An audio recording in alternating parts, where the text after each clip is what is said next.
Alors, je vais faire un détour par l'actualité immédiate, l'appel que vous signez dans Le Monde, qui paraît aujourd'hui, une tribune contre le projet d'annexion contenu dans le plan Trump, en avançant l'idée qu'une telle annexion tuerait le projet de 2 États. Cet appel qui est tout à fait légitime, en compagnie de beaucoup d'autres signataires.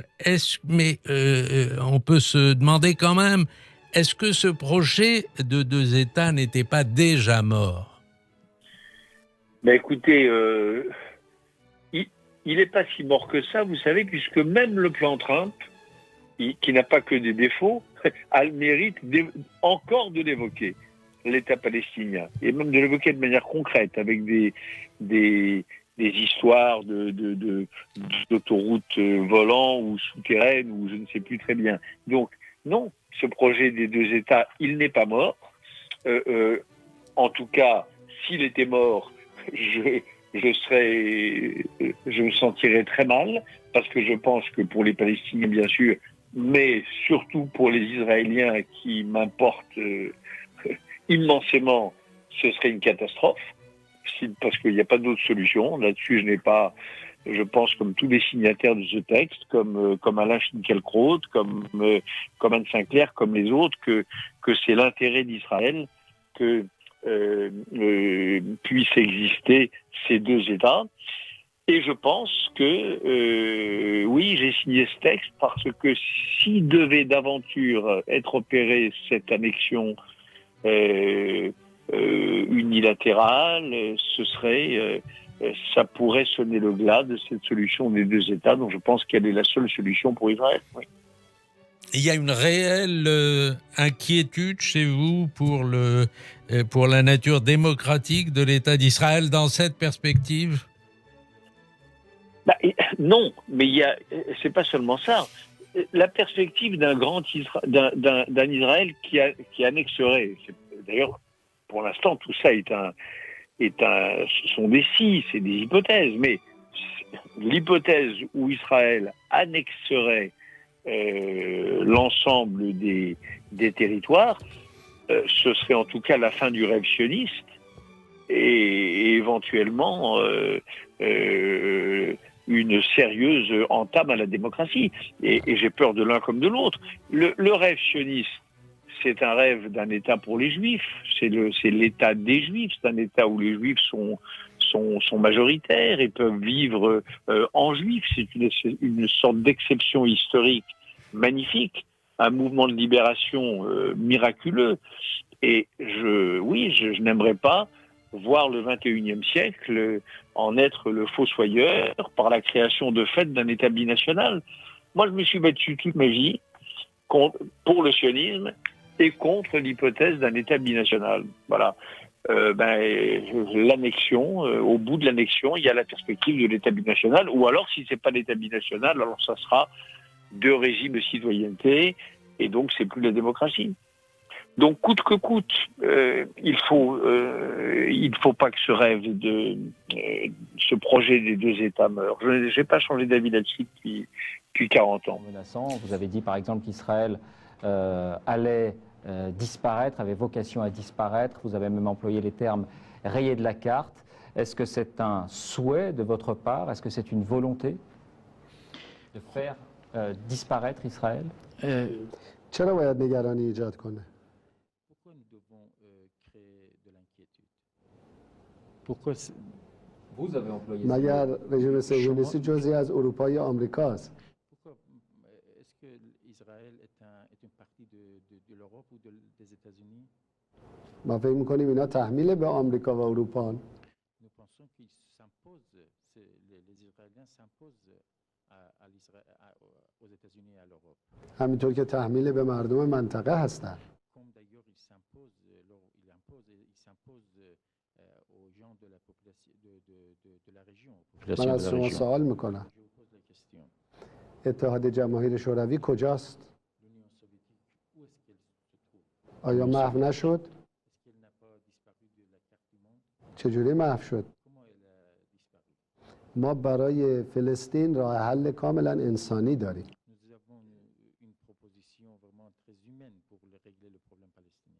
ما گفتیم تمام Nous avons فلسطینی dit ها que tous les در یک Palestiniens همه پرسی pouvaient آزاد شرکت کنند participer à un référendum libre و جنگ 60 ساله خاتمه پیدا کنه. afin de mettre un terme à une guerre qui dure depuis 60 ans. نتیجهش از همین الان معلومه.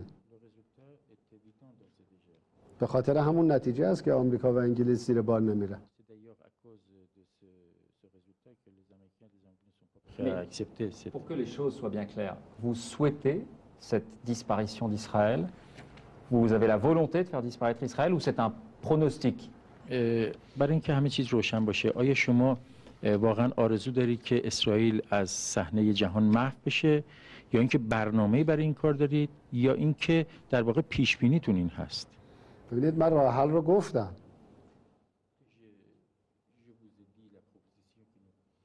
من فکر میکنم مردم فلسطین هم حق تعیین سرنوشت دارن. اجازه بدیم خودشون انتخاب کنن. مسیحی، یهودی و مسلمان. هر کس که فلسطینی است، هر کس اهل اونجاست در رأیگیری شرکت. من فکر میکنم نتیجه معلومه. در انتخابات سال گذشته دیدیم.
Mais si les Palestiniens choisissent la coexistence de deux États, un État palestinien aux côtés d'Israël, est-ce que vous êtes d'accord avec cette solution?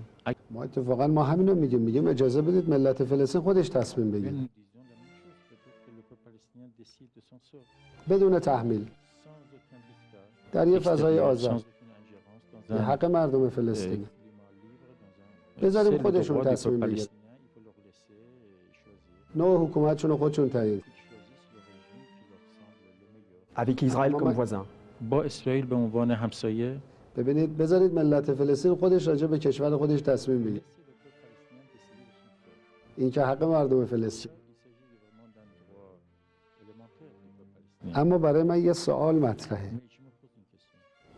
برنده جنگ اول و دوم جهانی کی بود؟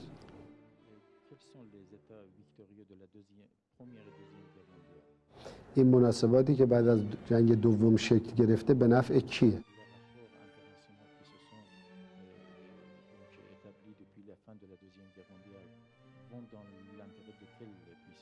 به نفع فرانسه است؟ آلمان؟ کشورهای اروپایی است؟ به نفع آسیا؟ آفریقا؟ آمریکای لاتین؟ یا نه؟ فقط به نفع صهیونیست هاست.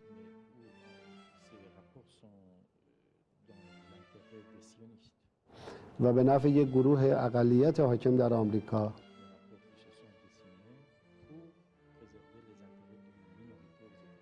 و در انگلیس.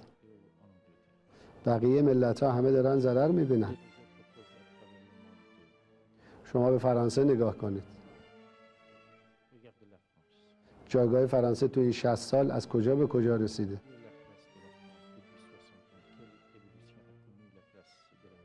الان فرانسه در معادلات جهانی چه نقشی داره؟ این کاهش پیدا کرده یا ارتقا پیدا کرده؟ نتیجه کاملا روشنه. بعد از جنگ دوم جهانی یه مناسباتی رو سازمان دادن که فقط یه عده قلیلی ازش سود میبرن.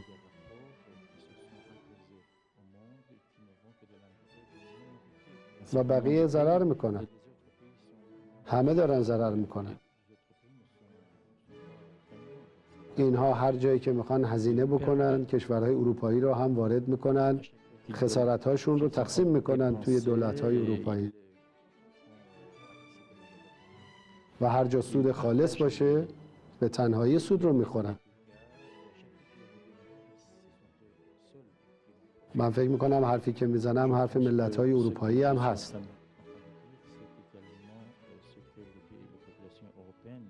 امروز ما با بعضی از دولت‌های اروپایی وقتی صحبت میکنیم میگن ما تحت فشار آمریکا هستیم.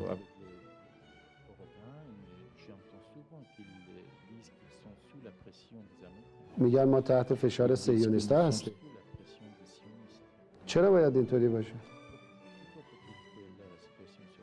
و این فشار تا کی ادامه داره؟ 60 سال گذشت دیگه. آیا میشه یه تاریخی بذاریم که دیگه فشار آمریکا و صهیونیست‌ها تمام بشود؟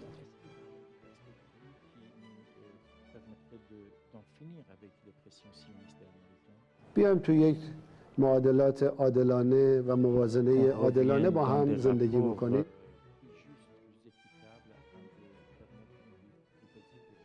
سوال من اینه واقعا چه کسانی میخوان رابطه بین ملت ایران و ملت فرانسه رو مخدوش کنن؟ چرا باید بین ملت ایران و ملت فرانسه جدایی باشه؟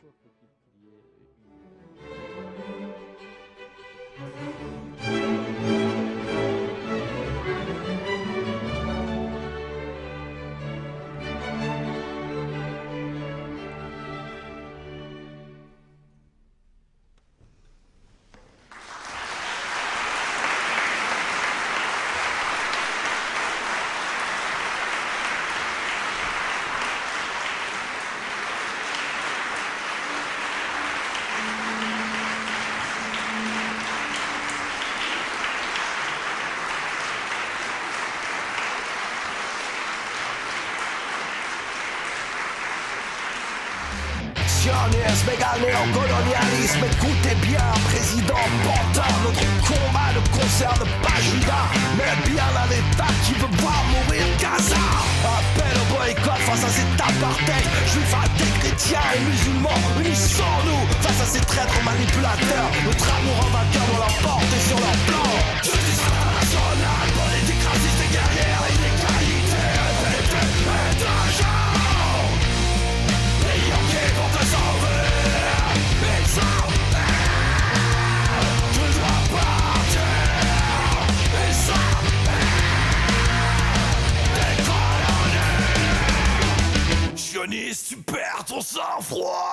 Sur quelle base est faite la coalition israélienne actuelle d'extrême droite? Est-ce qu'elle n'est pas faite sur la base de l'occupation et de la colonisation? Ce gouvernement israélien a construit plus de 100 000 colonies sur nos terres. Or, ce gouvernement d'apartheid continue la construction du mur, fait des incursions dans nos villes, en Cisjordanie même, continue à tuer des Palestiniens et des enfants. Qu'est-ce que nous allons leur dire? Nous qui avons défendu ce projet de la paix, et ce projet de la libération par les droits politiques et pacifiques, fin de l'agression temporaire, on attend la prochaine seulement de blocus sur les Palestiniens du siège. Vous savez qu'on veut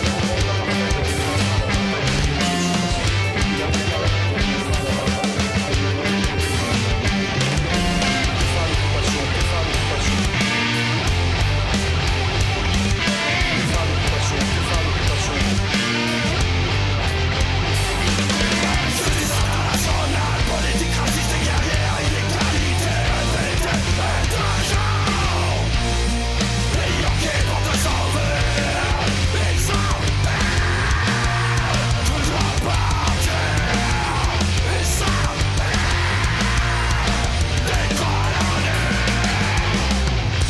arrêter de nous prendre pour des cons en prétendant que l'antisionisme et de l'antisémitisme. Nous savons faire la part des choses et notre revendication est claire.